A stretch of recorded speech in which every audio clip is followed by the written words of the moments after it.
Selon la doctrine de l'Église catholique, le temps de l'Avent est un moment de préparation spirituelle pour accueillir la naissance du Messie Jésus. Après 4 semaines de préparation intense, les chrétiens célèbrent la fête de Noël cette nuit. Un événement qui est d'une importance capitale.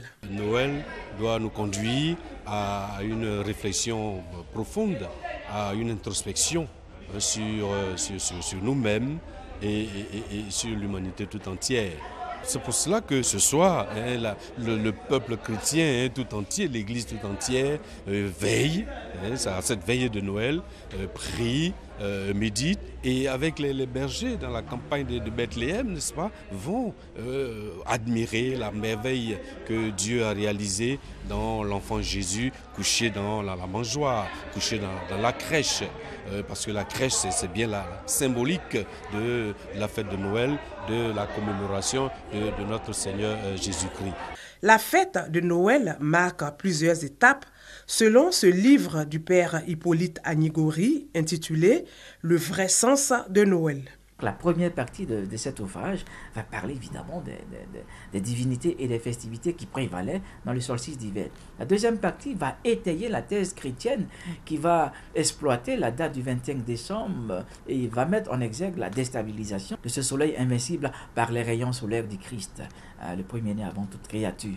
Et par la suite, la troisième partie de ce livre nous parlera de la codification de la fête de Noël, comment est-ce que Noël est devenu par la suite jour chômé payé pour les chrétiens, comment est-ce que Noël a été imposé aux autres mentalités qui prévalaient dans l'Empire romain.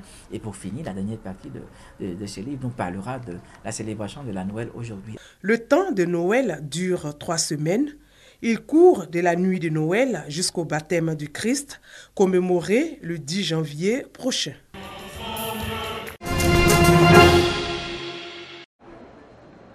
La petite Laetitia a 2 semaines à peine et elle pose déjà en photo avec le Père Noël. Un moment que les jeunes parents ont tenu à immortaliser en photo. C'est ce que ça représente Noël. La naissance de Jésus-Christ, la naissance de l'espoir d'une vie meilleure. Et c'est pour ça qu'on est venu avec notre bébé, pour qu'elle ait sa première photo avec le Père Noël. Un Père Noël devenu presque professionnel, car avant de poser avec les enfants dans ce centre commercial, il a bénéficié de véritables cours dans l'école du Père Noël, devenue une institution à Rio de Janeiro. Comme lui, près de 40 candidats à la barbe blanche et bien fournis ont reçu des cours d'expression ou d'improvisation, sans oublier les cours de musique pour y étudier les grands classiques des chansons de Noël.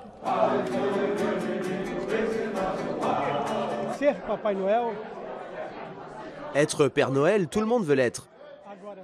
Mais pour être un vrai Père Noël, il faut beaucoup d'amour. Vraiment beaucoup. Et puis irradier de cet amour devant les enfants. Mais l'école est avant tout un moyen de trouver un travail saisonnier et tous viennent dans l'espoir d'échapper momentanément à la crise alors que le pays est en récession et que le chômage explose. Cette fois-ci, on parle de boucler les fins de mois et de payer les factures. Donc la demande ici a doublé. Ils étaient 100 l'an passé, là ils sont 200. Mais on ne peut en accueillir que 40. Luis est au chômage depuis 1 an et ne pensait jamais pousser les portes de cette école. En général, les enfants m'appellent toujours Père Noël. Et j'ai même déjà reçu une lettre de Noël. Donc, profitant de mon apparence et de cette opportunité, j'ai sauté sur l'occasion, parce qu'être au chômage dans ce pays, c'est vraiment signer son arrêt de mort. En 22 ans d'existence, l'école a déjà formé plus de 400 Pères Noël à Rio de Janeiro. De quoi célébrer chaque année l'arrivée de Noël en grande pompe.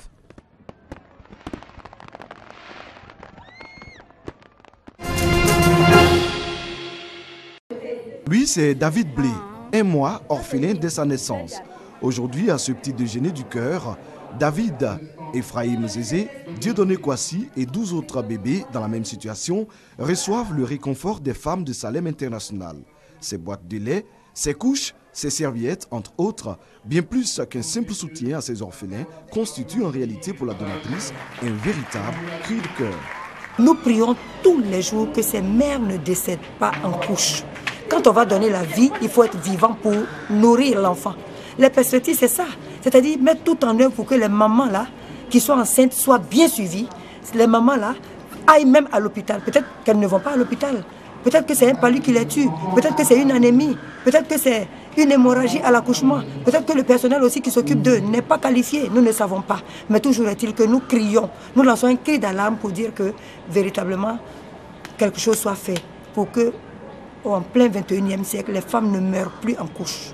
À cette troisième édition du Petit Déjeuner du Cœur, en plus de ces 15 orphelins, 10 autres nourrissons et des mères ont reçu aussi des présents. Complets de pain, vivres, accessoires pour enfants, autant de dons qui font des heureuses en cette période de fête. Née en 2002, l'ONG donatrice a été créée pour lutter contre la prostitution. Mais le nombre trop important de décès en couche l'ont amené à se dérober de sa vocation première pour mener la lutte contre ces malheureux événements. Cette troisième édition du Petit Déjeuner du Cœur a vu la participation de plusieurs donateurs du Côte d'Ivoire et d'Europe. Bon, fuyez. Trècheville, marché Belleville, on trouve de tout. Des chaussures, des sacs à main, en passant par les habits et les bijoux, essentiellement de la friperie. En cette période de fête, ce marché est bien garni. Difficile même de se frayer un chemin à cause des marchandises. Chacun est là pour se faire plaisir et surtout se trouver une tenue de fête. Et bien souvent, la distance ne constitue pas un obstacle. Je suis quittée à Grande Bassam pour les achats de la fête, venir payer les tours des enfants avec mes habits, mes chaussures, tout ça. Sur ce marché, un constat. Être bien chaussé semble être la préoccupation majeure. On s'en fait pour trouver la bonne taille. Très joli, ça me plaît. Je suis très à l'aise dedans. C'est pour les fêtes, mais ça peut le 25, le 31 aussi. Ici, à la veille des fêtes, nombreuses sont les personnes qui n'hésitent pas à dépenser un peu plus pour être bien mis les jours de fête. Comme ici, les chaussures sont un peu moins chères. C'est pour cela que nous sommes venus, nous sommes en train de trier. Oui, j'ai eu aussi. J'ai eu à 2500.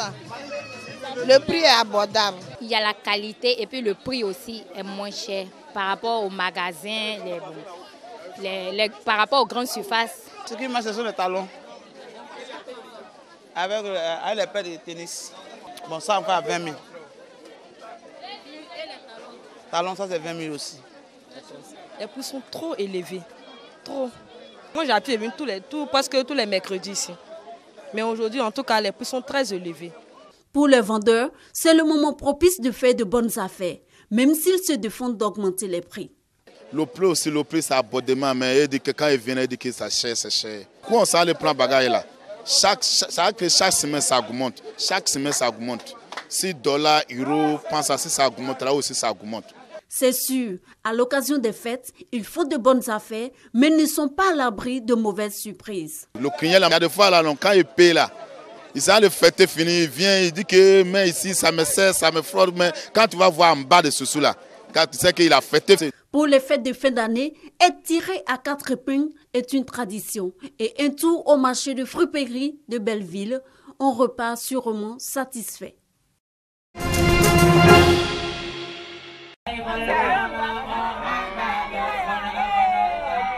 Des explications riches en enseignements pour ces enfants en cette nuit du Mawlud 2015.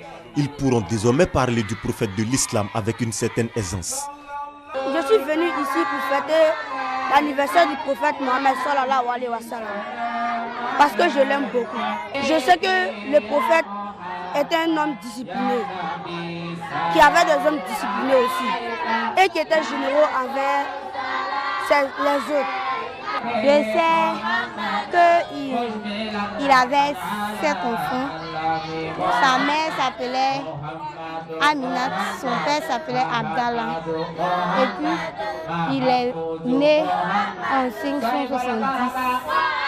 Le prophète Mohammed sallallahu alayhi wa sallam avait un grand penchant pour les enfants. Et la magie est basée sur connaître le prophète, l'aimer et puis l'imiter.